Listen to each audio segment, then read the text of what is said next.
Well, the simple part that most people don't understand is that every thought we think and every word we speak is creating our future. It's as though our thoughts go out into the universe and are accepted and brought back to us as experience. Now, that is a very simple thing, but most people don't get it. They don't understand it, they've never heard it before, and they think it's ridiculous.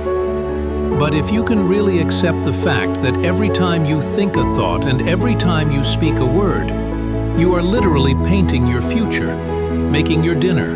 Whatever you want to call it, you are creating, and you're creating your own life. And this is simple, but it's not easy to accept. There are a lot of things that are beyond our control, but what you do have control over is how you react to whatever happens in your life. Stop focusing on what you do not have and shift your consciousness to an appreciation for all you are and all that you have.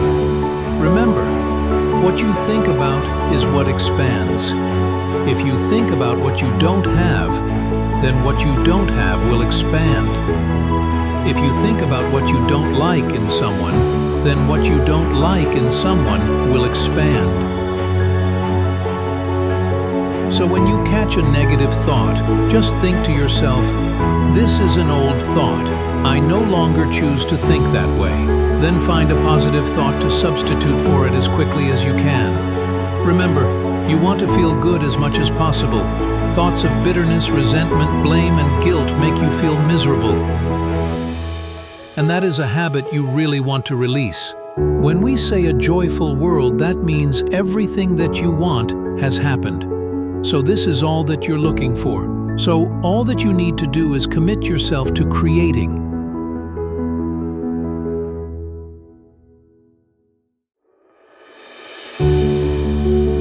To create a peaceful, joyful, and loving world, both for yourself and everybody around you. Every day in the morning, if you start your day with this simple thought in your mind, that today, wherever I go, I will create a peaceful, loving, and joyful world. If you fall down 100 times a day, what does it matter?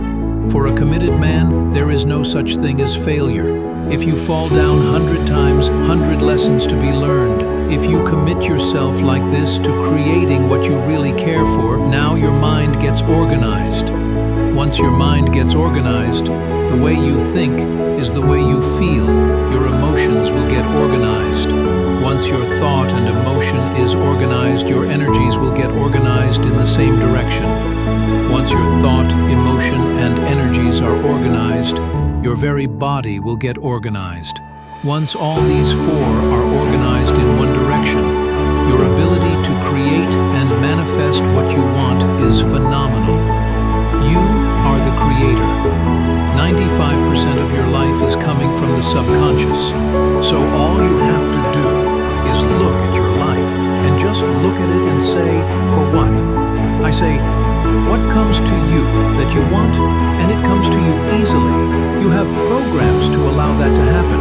But what you struggle with, what you work hard on, what you have to put a lot of effort into, why are you working so hard? And the answer is simple. Because you have an invisible program that is sabotaging you from that point. So now all of a sudden you say, well, what do I need to change? I say, well, look at your life and tell me what you're having trouble with.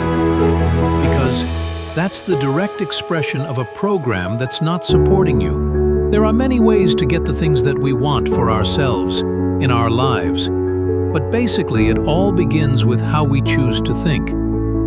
As you think, so shall you be. 7 little words that I think are perhaps the most important things that we can learn and master in our lives. This old proverb notion that I become what I think about all day long, and once you know that what you think about is what expands, you start getting real careful about what you think about. You don't allow your thoughts to be on anything that you don't want, that you wouldn't want to have manifest or show up for you in your life. Crossing that river of change, the creative process, now gets exciting. Because what thoughts do you want to fire and wire in your brain? What kind of attention and intention do you want to place, so that that becomes the loudest voice in your head? And if you keep practicing it, the hardware becomes a software program, and it'll say, Jay, you can do anything. Jay, you live in no time and accomplish everything. Jay, you're unlimited. You just got to hang with it. On the other side of this is greatness. Whatever you want to program in there, you get to program in there. Do we love ourselves enough to put the energy, to put the work into being honest, truthful, and factual with ourselves so that we can become the best version of ourselves possible?